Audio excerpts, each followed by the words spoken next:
there's a way to make an entrance. This is my destiny. It was now a conspiracy of witches. Download Veely today. Julia may never be able to keep the baby she is expecting. She is blind, deaf, and without a partner. Despite this, she is determined to bring up her daughter on her own. Look absolutely fine. The baby's growing beautifully.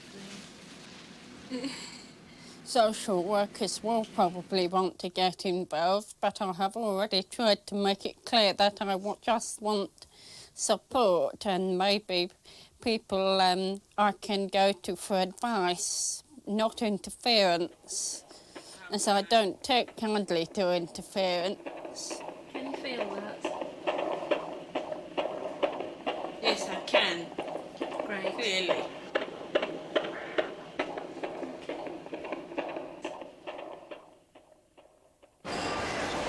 So we have a look in British Home Stores. Home stores, Yeah. right. Oops. They've got some nice dresses, I think. But are they affordable prices? Who knows? Julia's helper, Lisa, works for the National Deaf Blind League and goes shopping with her once a week. She's also one of her closest friends. Julia's a very stubborn person, but she's also a lot of fun. We have a great laugh. Something like that. Oh, I see. It's a three-way carrier.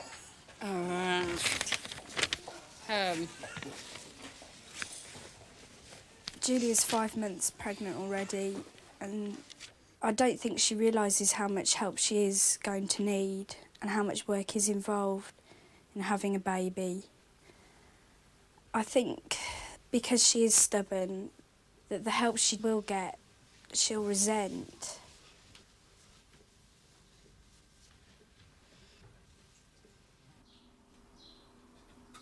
Julia has been blind from the age of 4 and deaf since she was 20. Yet despite her disabilities, she has lived alone for the past 10 years. People always say that being deaf-blind things would be very difficult or impossible. I've always enjoyed trying to prove people wrong.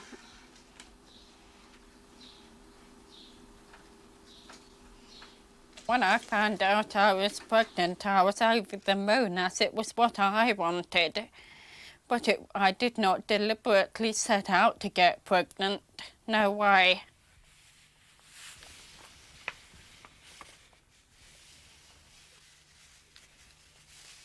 There have been few men in my life, but I've never really cared about anyone till the last one. I think for the first time in my life, I was treated like a woman. It would really mean a lot to me if he would accept the baby, and I most certainly wish he was still in contact. But after all, it's his daughter as much as mine. The baby's father, a married man, has denied responsibility for the child, leaving Julia to cope on her own. Social services have become increasingly involved. For monitoring the baby's well-being once it's born, and I want the instructions brailled. Now, can I post those to you and you do them for me? Lovely, thanks ever so much. Many thanks. Bye. I've got some very difficult issues to face with Julia this afternoon. We've had the doctor saying that he's got grave concern about her. We've also got 2 of the charge nurses at the hospital saying they're thinking Julia might be having second thoughts. So at the end of the day, she might say to me, on your bike, I don't want to talk to you anymore because I'm raising issues that she doesn't really want to be thinking too closely about. No, I have not had second thoughts on my at all whatsoever. Good. Sure, I'm going to need some kind of support, and I will accept it. I'm not pushing it away. Good. that will I make... just don't like it. Just don't like it that all these so-called experts that just are implying that I can't manage. They'll look silly at the end of the day because I shall prove that I can. I think you will be able to if you will work with the people who would really like to help you. That in the early stages, you're going to need to either live with someone who can help or someone to live with you so that we can be quite sure baby's kept safe and you can manage it all. Well, I've no idea who that's going to be. So I don't want some bossy boots living in here telling me what to do. That would make two of And you. I don't really want it. Yes. No, I'm not too keen on people hanging around all the time because I'd get sick to death of them. I'm sure you would. The other thing I want to talk to you about is about how you would feel if in a few months' time you might have to consider letting the baby go. Christ, what a thing to say. It hasn't happened yet, so I don't know. It might sound melodramatic, but it's an absolute fact. The baby's the only thing that's really kept me alive this year, kept me going. It's the only thing I've got left. Yes. Yes. So I would be devastated.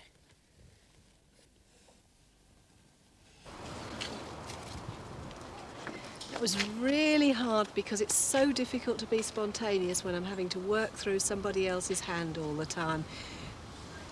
I just wanted to give her a hug when she was so upset, but you can't do that. It's a case of standing back and saying, it's all got to come through Lisa. But I think she's going to work with us now, which is the main thing.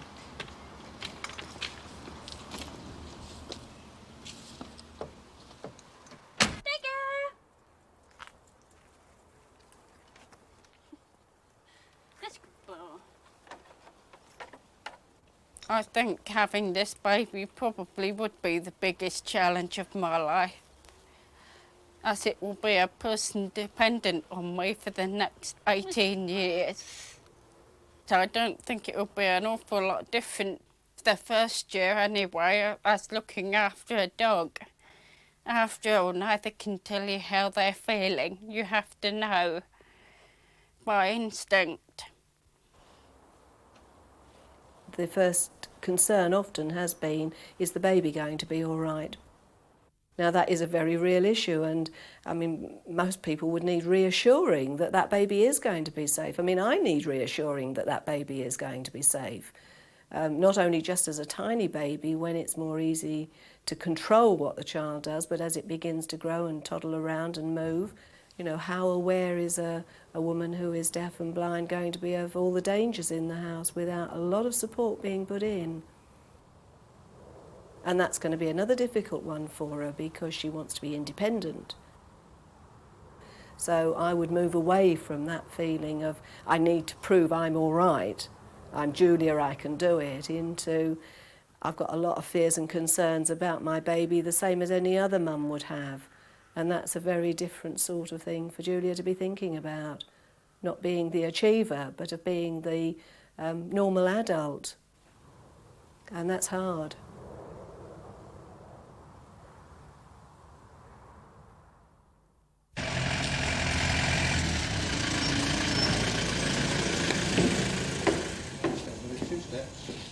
Julia is 8 hours into labour. Because she can't see or hear, Lisa and 2 other friends are with her to interpret for the midwives and give her support. They look painful. They sound painful. Your graph is hitting the roof on your contractions. Oh. They look massive. Oh, there we go. Okay. Is it helping her? Sorry? The gas, is it helping? Yes. That's good. Well, she's sucking at it anyway. Okay. God, that makes you pissed. Some more now. How do you feel now? Can't. She came in this afternoon at 4:15, and she was doing really well then, having nice contractions. And I've discussed everything through the interpreters with her. We've discussed pain relief, which she didn't want, okay?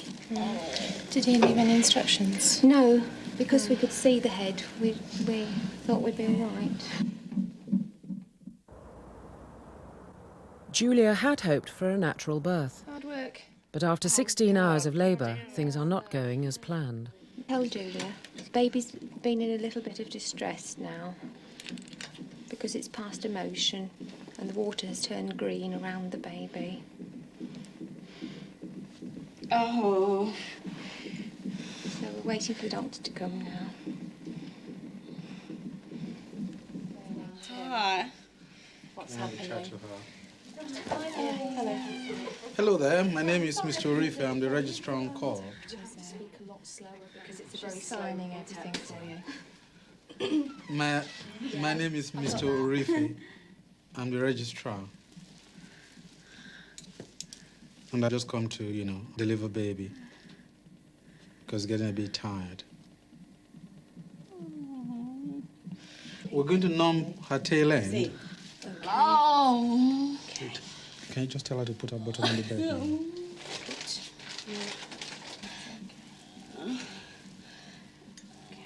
Oh. Tell her that she needs to put her bottom on the bed and try and lie straight.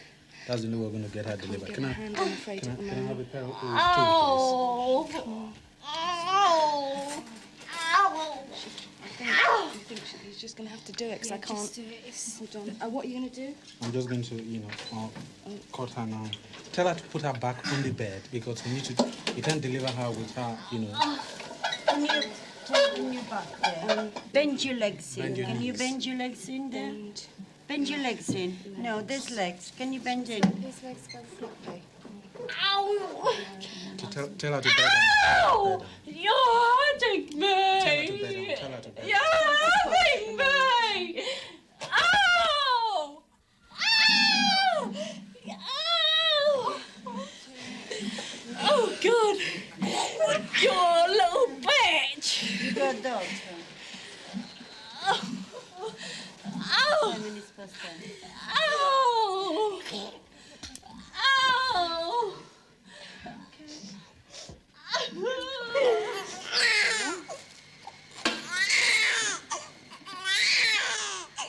Bloody hell. You've told us.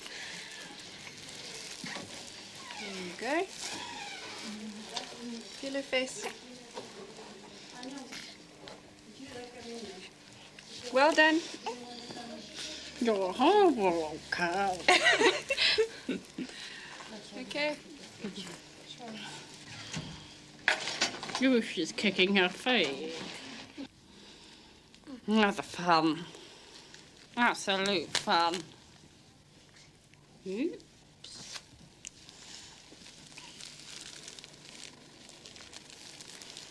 You are in luck. Not dirty. Ayla has been described to me as having dark hair and blue eyes, and that she's also very pretty. We got stuck. Under arm. Oh. I've never actually seen her myself, of course, but I know what she feels like. Like I know when Ayla gets very cross, just through touching her body.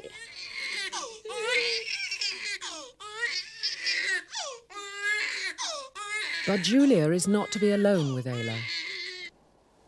Social services have moved her to a 3-bedroomed house, and employed a 24-hour live-in carer to ensure that Ayla is safe and Julia is coping.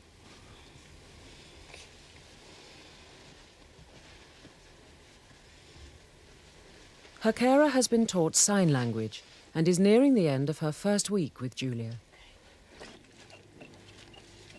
It's been hard work, but I have really enjoyed it actually. Julia and I are getting on brilliantly, and she's coping ever so well.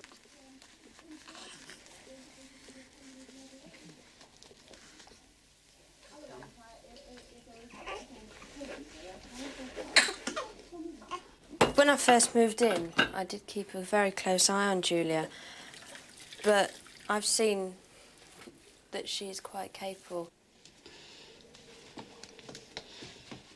People come in here for the first time and look absolutely horrified at Julia walking around everywhere, even just carrying Ayla.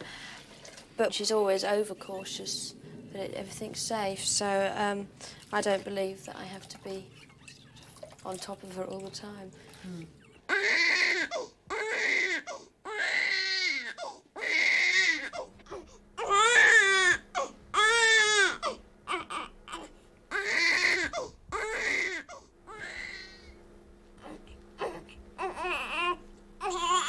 I don't know how long I am going to be living with Julia. I don't think anybody knows how long she will need full-time care, seeing as this situation hasn't, as far as we know, occurred before. It's just unknown ground. I was very resentful at the idea of having somebody to share my home. I've had bad experience with social services in the past. They've betrayed my trust more than once. I don't like the thought that they're going to be jackbooting around in my life for a while yet.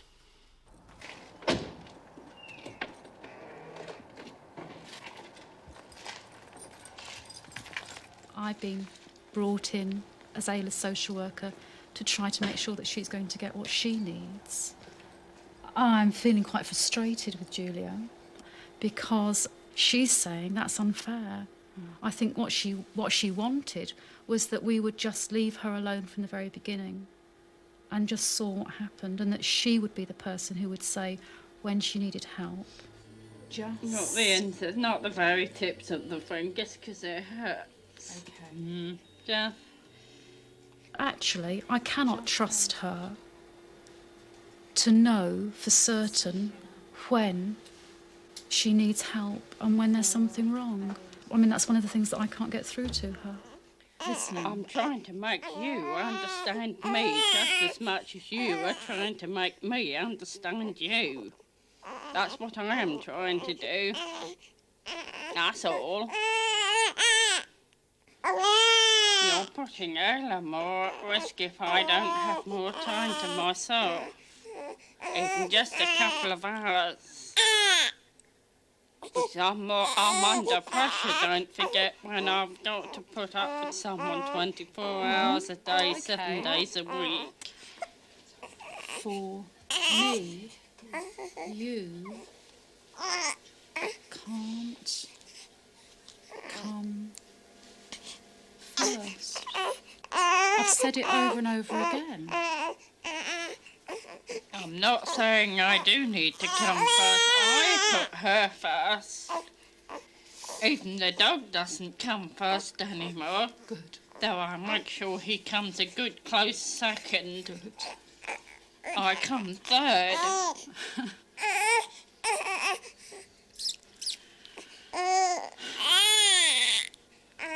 And sod me. We're doing whatever we can at the moment to keep them together. But I need something back from Julia. I suppose I'm looking for a change of attitude. Maybe that'll come. You know, it's very early. It's very difficult for her. I know that. I know that she's someone who's been very independent. I know she is finding it very difficult to have people sort of breathing down her neck all the time. But I'm trying to give her as much space as I can.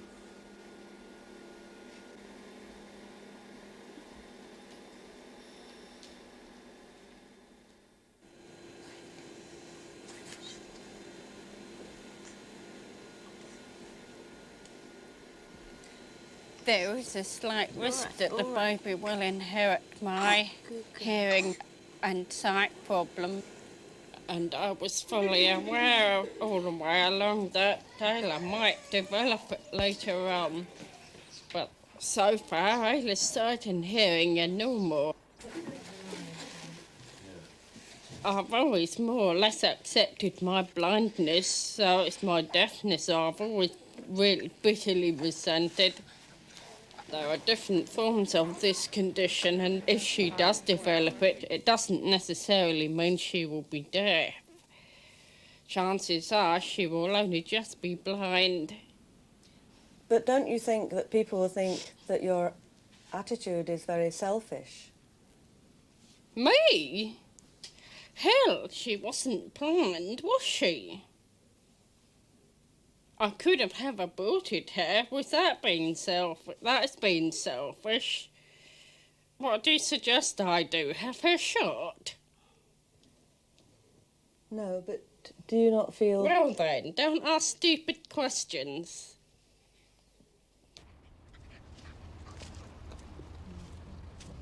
It's 6 weeks later, and the care situation for Julia and Ayla has taken an unexpected turn.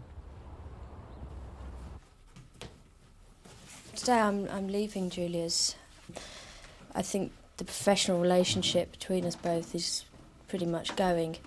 We're more sort of best friends now, really.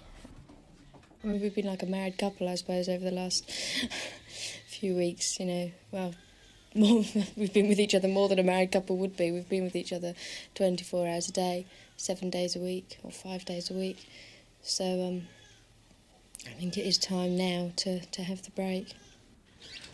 Hi. Hello, I'm Linda. Oh, dear. After 2 potential replacements backed out, social services finally found Linda to take over as live-in carer. It's dumped at the moment. We've just had a new settee in and things. Right, you can hear probably Julia's in the living room. Yeah. I've just wrote a few things down, basically, to make your life a bit Yes, easier. I know what's Julia is not very, very happy at the moment at all. That's understandable, Yeah, isn't it? basically she's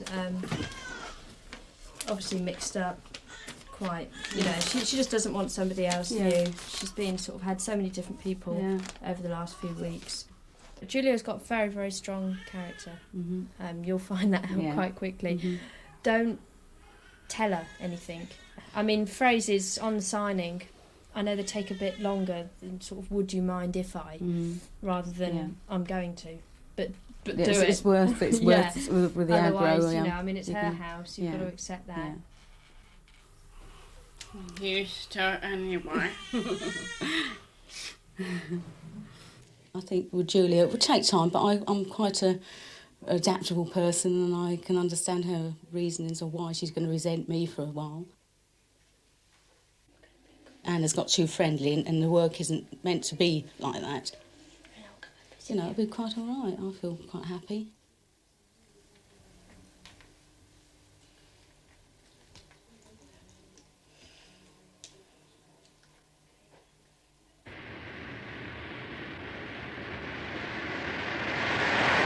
Oh, yet again we've got a carer coming in who's finding it a major culture shock to be living with a person who's deaf and blind. I thought initially we were going to lose her within the first 48 hours, but she might stick a bit longer. 24-hour care has worked for the time we've had it in, but I don't think long-term it's the solution. It's a strain not only on Julia, but on me. I mean, I wake up every morning thinking, what's today going to bring for her? Are you feeling a bit better today? Yes, I'm a bit down, I'll be honest with you. I haven't had a very good weekend. I'm afraid Julia and I've, well, let's put it this way, we didn't sort of hit off too well. Sorry, do you want a coffee? Thanks, that's lovely. I feel that she feels that I'm a threat to her, that I'm here as a spy, you know, and she just mentally, she's very draining, and she puts this barrier up against me, you know, and like to say, I don't want you nowhere near me, don't you dare touch my baby, don't you dare move, and don't touch anything. And I felt so isolated. Yes. What I would say about it is it's the basis of the assessment we've got to get done on her. Yes, so she's got to have this, I realise this. But like I said, it's a waste of time you being here all the time because she doesn't, you know, the baby's perfectly safe, she does all her movements, like I said, and she does everything to time, and night time is no problem. Ayla rarely wakes up, she's very contented, you know. I mean, all power to her. I mean, I think she's doing brilliantly well, and I think you've done well to have hung on over a weekend that's obviously incredibly stressful. Yes. The problem between Julia and my department was that Julia resented having this intrusive 24-hour-a-day live-in carer. When we had a good look at it, we realised that we'd reached a stage where we felt there was really a minimal risk involved in allowing Julia and Ayla to have some space and time to themselves. I've now had 4 people who have stayed with you, Julia, who have assured me that your care of Ayla isn't just competent, but is extremely good. I suggested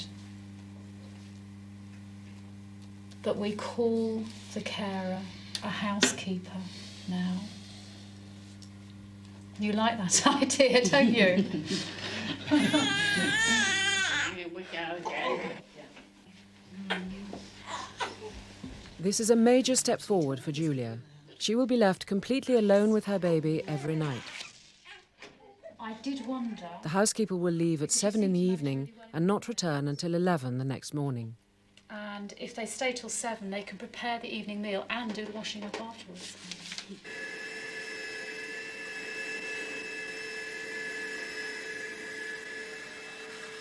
It's 2 weeks later and the first day on duty for Dawn, the new housekeeper. I think she thinks that if she treats us all really badly, that there won't be any carers who will come in and do the job. She'll be on her own, and that's what she really wants. But that won't happen. You know, if there isn't somebody here, I think the Bab might be taken off her. I think I'd have to actually say to her, look, miss, you know, I'm not here for, I'm just here to help, and, you know, it'd be better you got on with me than you fought against me all the time. I hope I sort of, you know, get on with her and stick it out. And, you know, I'd love to watch the Bab grow up because it's a lovely wee thing. It just, you know, we'd like to be in here and see that. It would be nice.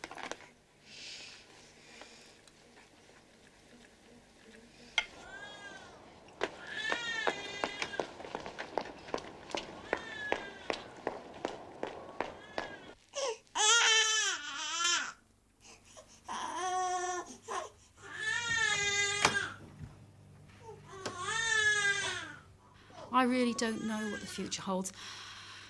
I hope everything goes well, but bringing up active, small babies and toddlers is a difficult job for sighted hearing mothers. And I don't know whether she can do it.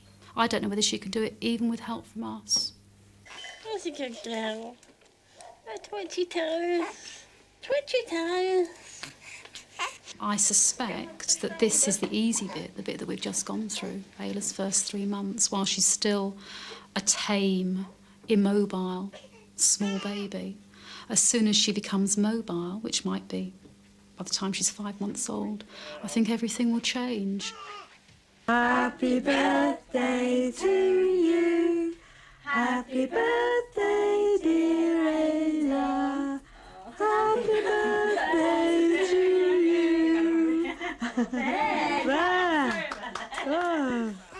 I just find it amazing that she's a year old, and thinking back that I've at least made it through the first year.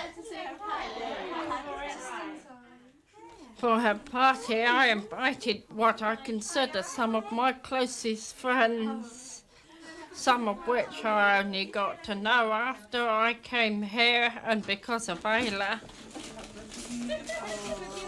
Oh, he's nice. One thing's for sure, I don't think I would have swapped this past year for anything. Social services were interfering parents at times, but once they backed it off and left us alone a bit more, and I was able to relax more, it was wonderful.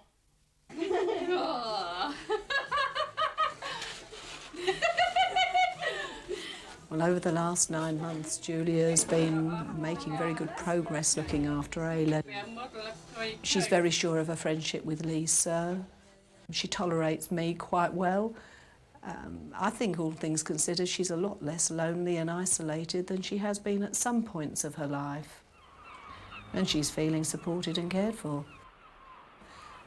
I think she's a lot more certain now that social services aren't going to suddenly swoop in and take the child away from her, and that's helping her relax.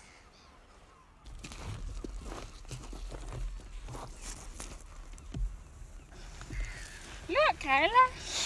Shell. Buds. Shell. Monkey.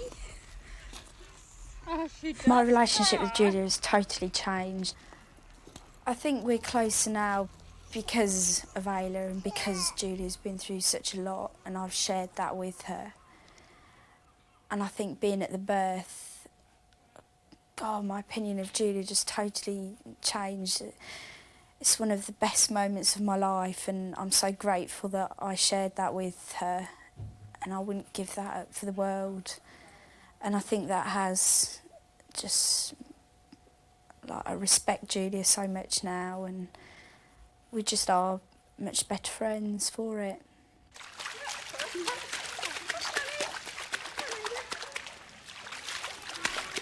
I don't really like children, but being with Ayla's just wonderful. She's such a happy little child. She's so into everything, and she's just wonderful.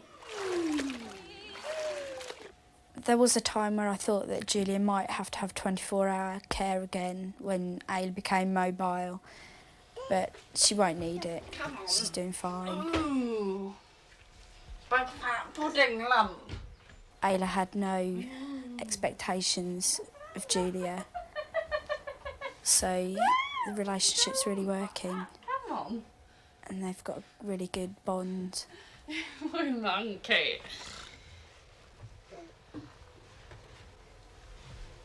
Oops, bump. We both sat down with a bump. Daisy. I mean, I'm really, really pleased with the way it's gone.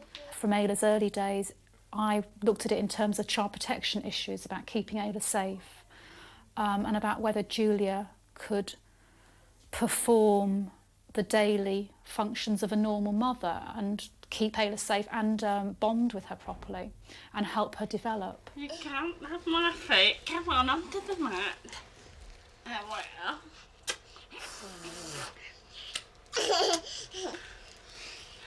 Come on. And I shared with a lot of people doubts about how she'd be able to do that, but everything's been fine. Here, look, have a trumpet. Go on, blow us a fanfare, Puds. If you haven't given her a nice one this morning. That's a nice smelly one. Yeah, yeah. Come on, let's wash your wee face. Clever Puds. Now wait, a nice clean face, Puds. Good girl. Ayla is a beautiful child. She's fulfilled all her developmental norms. She's thriving, she's happy. She knows who her mother is and goes to her readily. She has good social relationships with other people. She's just an ordinary one-year-old child. And Julia has coped incredibly well.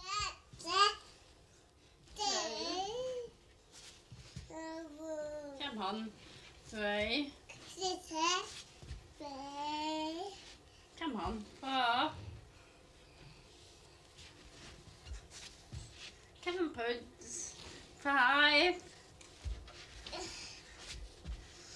Come on. 6.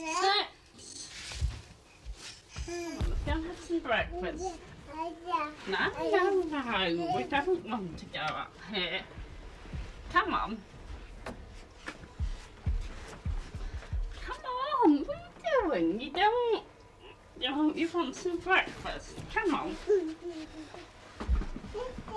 Come on. I've been told by people who can see that it's pretty obvious Ayla is aware of that I'm not the same as other people, though I'm not quite sure how they know. They say she's a lot more sensible than most babies.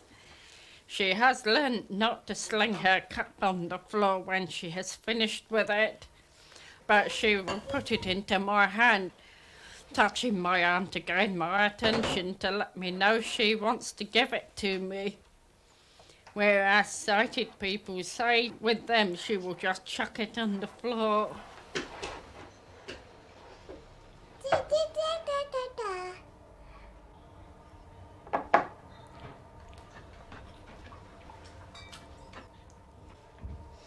She has always grabbed hold of my little finger when being fed, and when she does not grab it, it's usually a pretty good sign that she doesn't want it.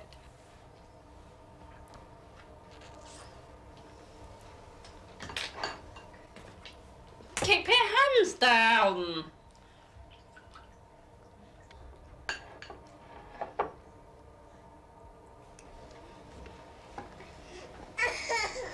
Go, my angel.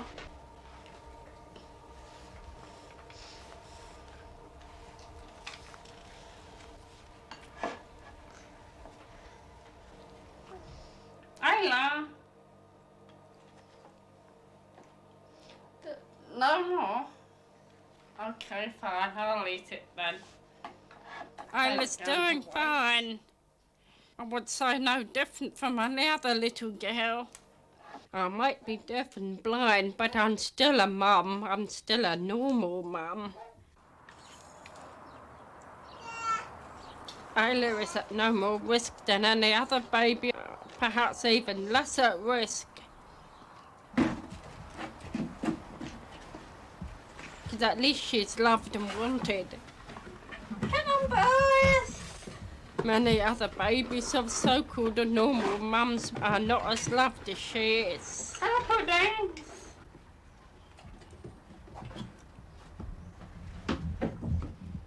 Julia still has someone coming in every day to help her with Ayla.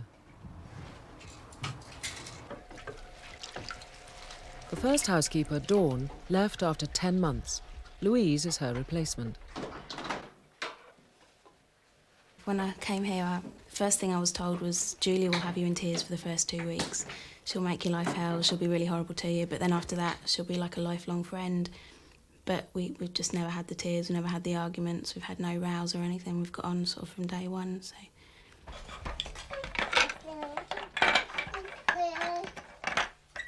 It's a brilliant job. I'd never come in contact with anybody who had sort of both sensory defects. The things she does, I just wouldn't think possible. That's yellow, right. I put braille labels on a lot of her toys so that I can help with teaching her colours. Huh? Right, that's right. Ho-hum.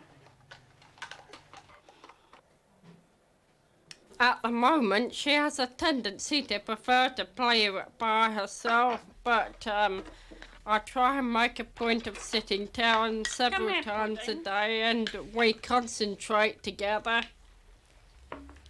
So I hope to be involved as much as I can. Oh, look, Ayla.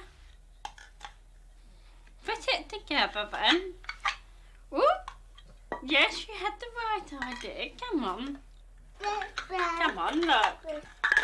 Why don't you put them together, Ayla? You got 3 there, they all go together. 1, 2, 3, look.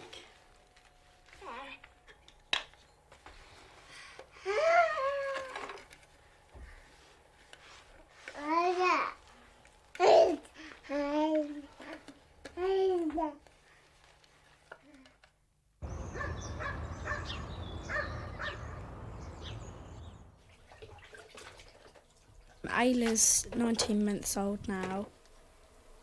I'm with Julia more or less full time at the moment while they look for a new carer. Louise left last month. Ayla's been in contact with loads of people. There's always been somebody here, always new faces, whereas a lot of children are shy when they're her age. She tends not to be.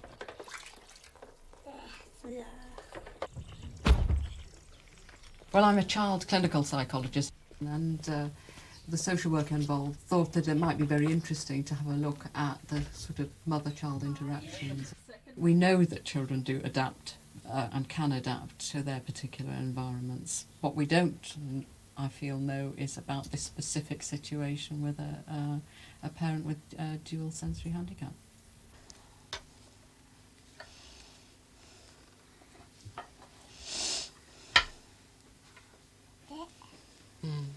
Clever girl, well done. Clever girl.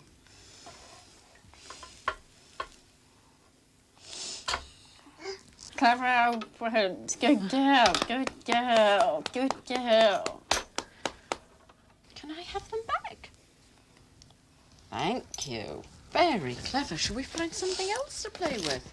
I started visiting when Ayla was just under a year old, and I've just made 3 visits. But on the basis of that, I feel that she's certainly been developing along normal lines in really all aspects of development, which is very pleasing. Where's the cup?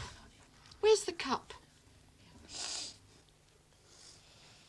Good girl. Clever girl. Let's look at these other pictures. Where's the car? Yes, it's a car. Good girl. I was going to say, how many words do you think she does know now and to use? I have heard car, very definitely. She uses the dog's names. Right, right. And Birch, Birds and Birch, and she can say dog. And Mummy. Right. Mum, more like, Yeah. I think. Shoes is another. Yes. She comes up with. Bye. And bye. Right. Well, bye we heard very clearly, didn't we? Very clear. And she says yuck when you change a nappy as well. Yeah, that's very good. So she's using a lot of words now. So, for example, if she wants a drink, how would she show you that she wants that? Well, she wants something. She usually takes me by the hand and takes me. Yes, I think she's probably doing a lot of communicating with you, which you don't even think about. That's the particularly interesting thing, isn't it? That Ayla is developing her own ways of communicating with her mum, that she wouldn't necessarily use with other people, you know, such as taking her mum's hand or leading her mum towards the stairgate when she wanted to go out. Did you? She would use other means of communication with other people, perhaps using what we would call the language of eyes, but with her mum, she knows that she must make some physical contact. Good girl, that's right. I certainly think that the way Ayla is communicating with her mum, and from what I'm getting from reports as well, from the little bits that I've seen, that I think she is very much adapting to her very particular and specific environment that she's in.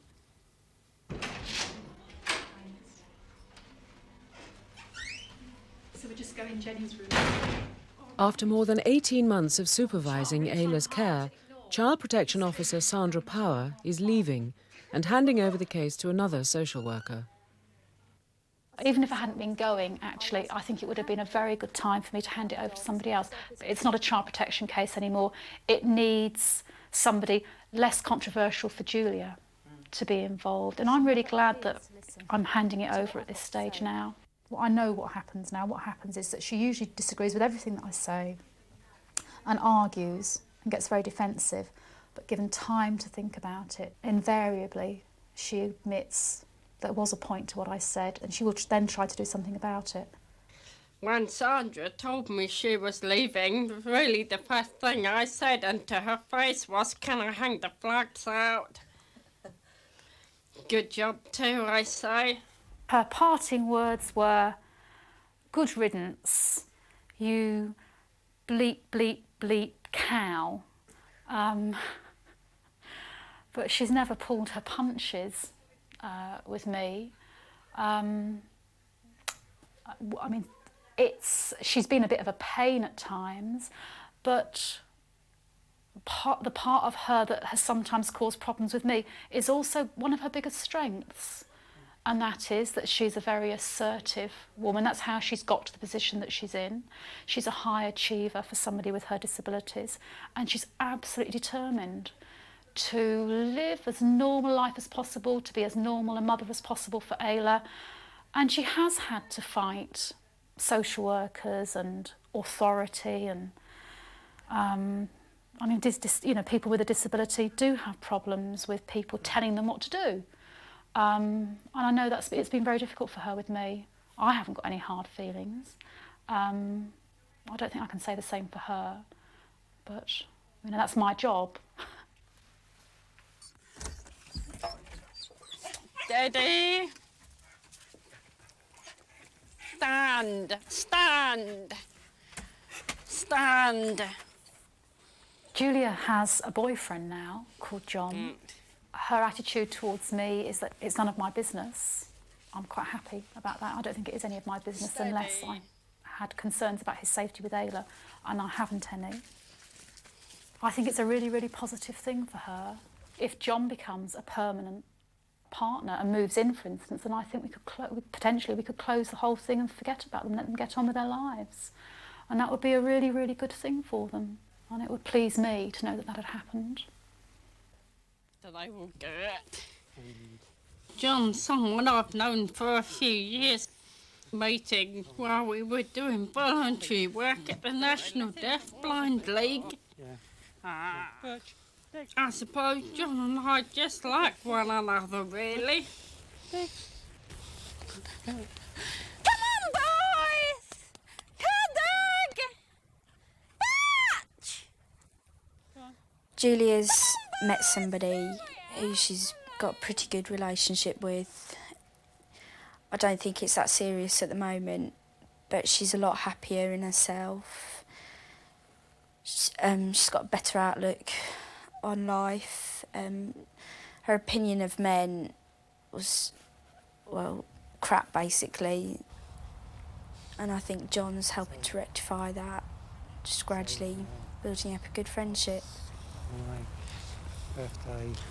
I think I have reached the stage now where I could be ready for a full-time partner. And yes, the idea is very attractive, providing that I can find someone who loves Ayla as much as I do, and the dogs, of course. Is there anyone at all at the moment that could fit that bill for you? Well, you never know who might come along, do you? That's it.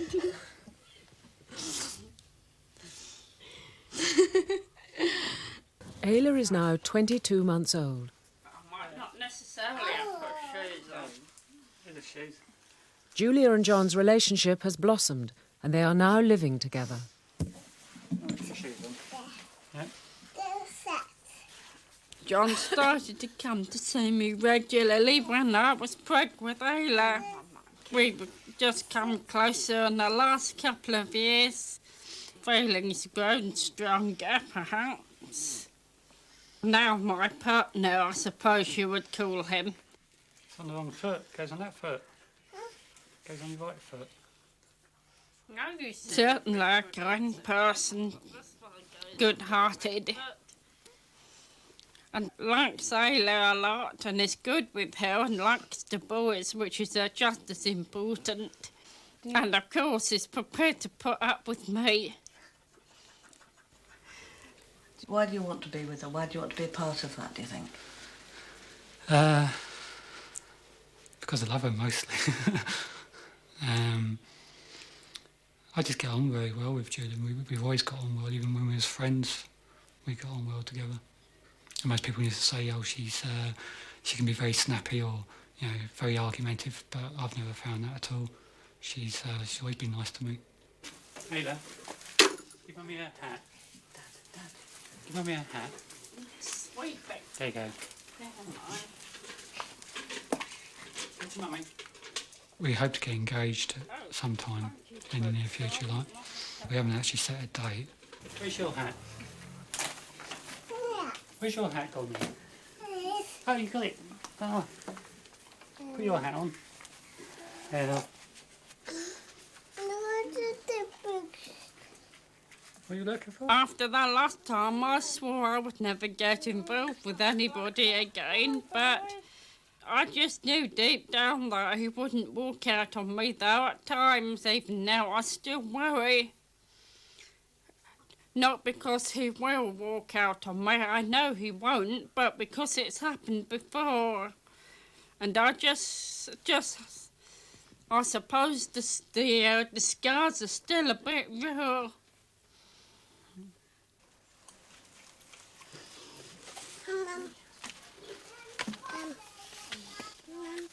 Oh, thank you, Prince.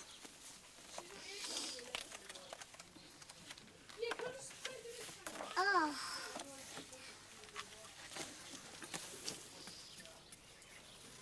Julia is she's very independent and very determined mother. She doesn't let her disability get her down. Sort of like her, she's gutsy sort of. Oh, what are you up to? Let my plants alone.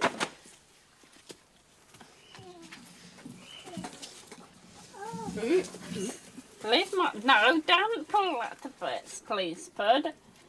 Good.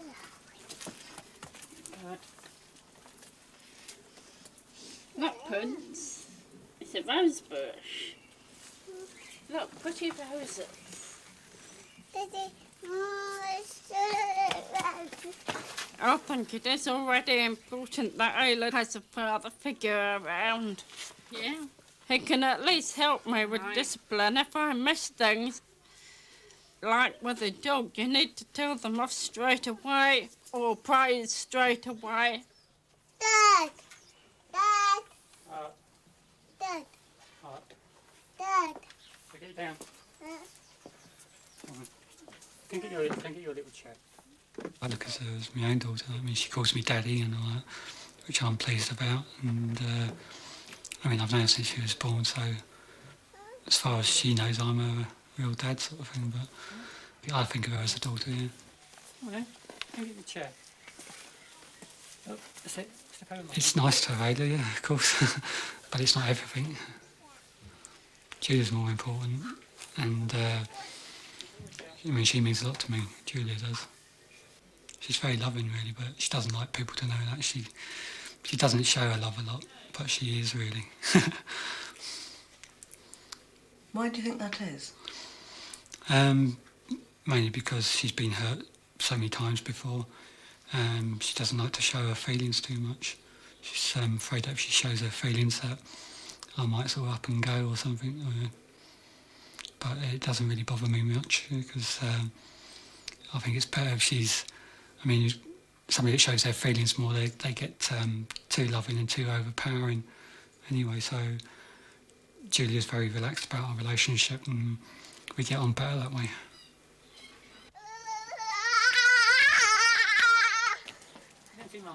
Let's go, fall over. Okay. Oh dear. Let's have a look. You're alright. Because you're taking a lot on. The people out there was like, God, blimey, he's taking a lot on. Yeah. 3 carers have bitten the dust, you know, or 5 carers. Yeah. Yeah, but they, I mean, with the carers, for them it's a job, and they only see Julia as somebody they're working for, whereas to me it's the person who I love, and I'm willing to give up things and do things for her to help her. I mean, she's had a bad life. She's been treated bad in the past. I just want to make her happy, that's all. Oh. Smell that. It smells gorgeous. I suppose you could say John's offered me what I think is the first security I've really known for many years. Do you love him? Not prepared to say things like that.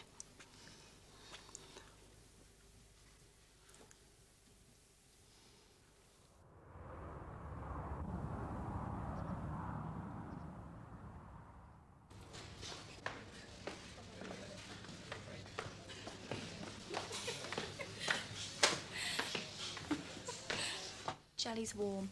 I'll just warn you. The jelly's warm, I bet the scanner's cold. It usually is. Ooh. Alright, I should be pressing down with the probe a little bit to see the baby.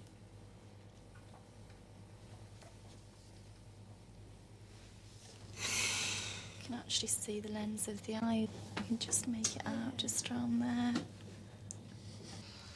I do think it's important that John's going to be around this time. He'd better stick around anyway. I certainly couldn't cope with two kids on my own. One would probably have to be put up for adoption. Oh, wow, that's it. It looks like Butch.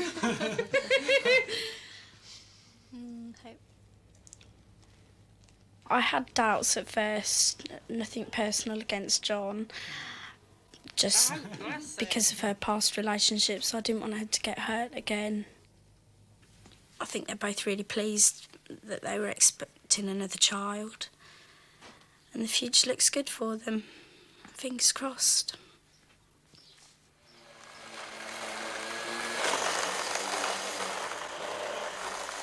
I feel more committed now, knowing that the baby's due, sort of thing, and hopefully we're going to get married.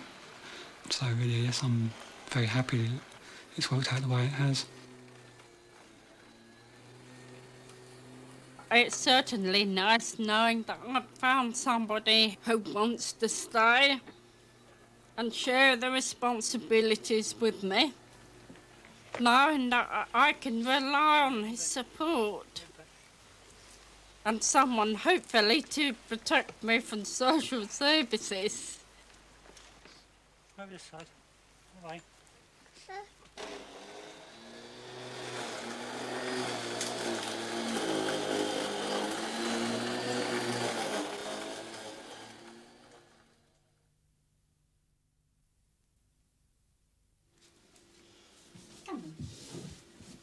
One, two.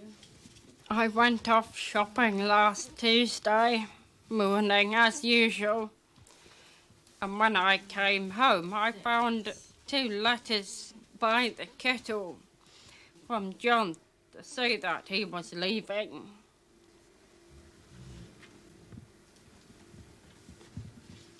It said that he loved me, but I didn't love him.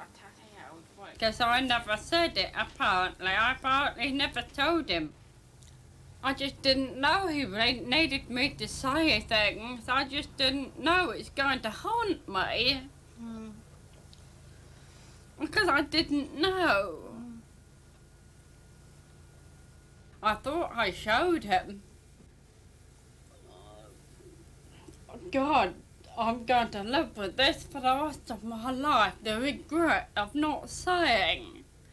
But with Marshall, I went overboard the other way and let my feelings show too much. I can't win. I just can't seem to do it right. It's so hard. I can't always tell what people are thinking because I can't see what their faces or hear what their voices.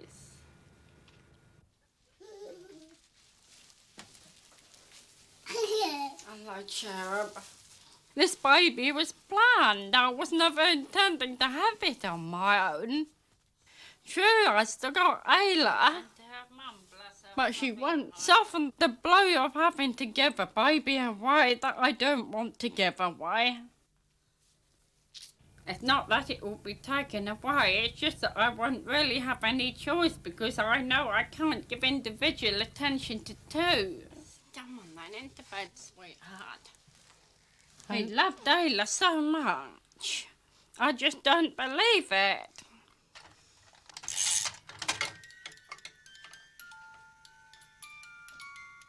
The trouble is, I've never had to cope with her on my own as a toddler. He's always been here to see that she was climbing where she shouldn't and getting hold of things that she shouldn't. But I don't know until it's too late. She keeps going in my cutlery drawer and she's ruined she's ruining my spoons, taking them outside and playing with them in the garden. And she's not stupid, she gets a stool and climbs up and gets what she wants off the draining board, and then she puts the stool back, and I don't know how she gets things. I'm just going completely off my head. I get these mad screaming fits. There's holes in the loo door where I went mad the other day and just started kicking. Not screaming at Ayla, just sheer frustration, and I just can't handle the pain, that's all.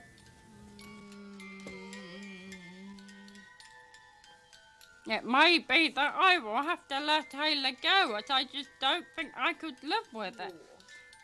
I just couldn't live with myself. No kiss, I'll see you later then, sweetie. See you later, put-puts. No kiss. It's probably not occurred to him that I might lose one or both children out of it.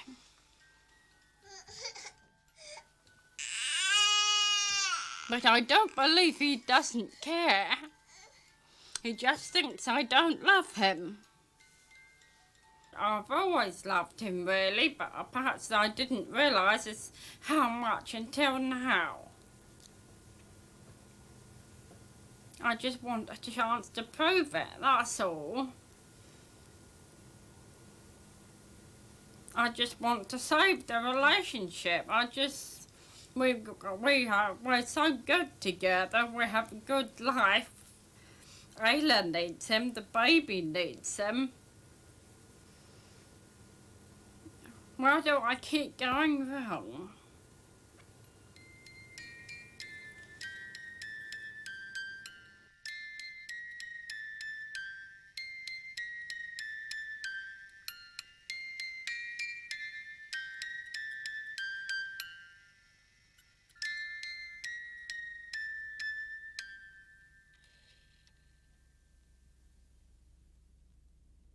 It's been an absolute shock that John has vanished off the scene. We don't know where he is, although I feel that he's not too far away. For Julia, it's an absolute disaster that he's gone at the point of her pregnancy that we're at. And my concerns are for Ayla, that she's being left while Julia tries to sort out in her own mind the distress that's going on for her.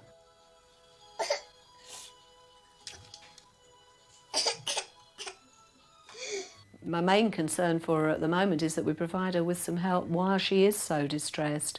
And Lisa's going to stay overnight for a few nights so that we can make sure that Ayla's safe, that Julia has got some support around and that she doesn't feel quite so isolated. But that's only short term.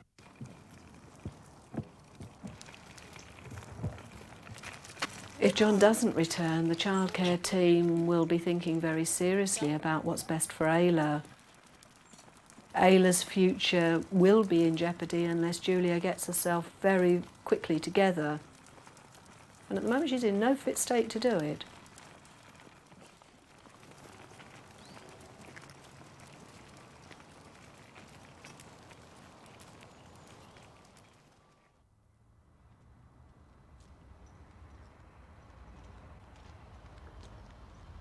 Just a few days ago, John had actually phoned into my office to say that he was going to be making contact again. And it's really super at the moment that they've talked to each other and John has been back over the weekend and is staying. So things look a little bit easier between them. They now have got a lot of work to do on their relationship so that they can really sort out how the future's going to unfold for them. It wasn't a pretty happy day the day John came home. I don't think either Ayla or I could believe it, or the dogs. Ayla was ecstatic. Well, we both were, I suppose. I think in a lot of ways it did us good, and in some ways I'm glad it happened, because it made me realise how much I cared, how much I felt I needed him.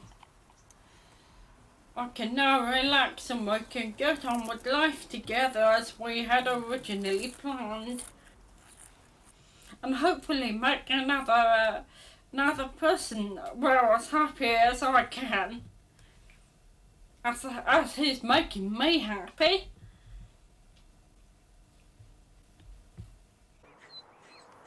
John is a very caring person and loves Ayla very deeply. That's been quite obvious as I've been in and out of the family. I think Ayla was very sad, and now John's come back, the difference in her is lovely to see. But he will need a lot of help and support now, and so will Julia as they begin to sort out what actually went wrong and how they can make sure it doesn't go wrong again. Social services are a continuing factor in the story. St John has been around. Social services have faded quite a lot into the background. And they have assured me they won't be interfering too much with this baby. They had better not anyway. As I don't think interference would be taken kindly by either of us. And I don't want their size 20 feet in the house again, not like last time.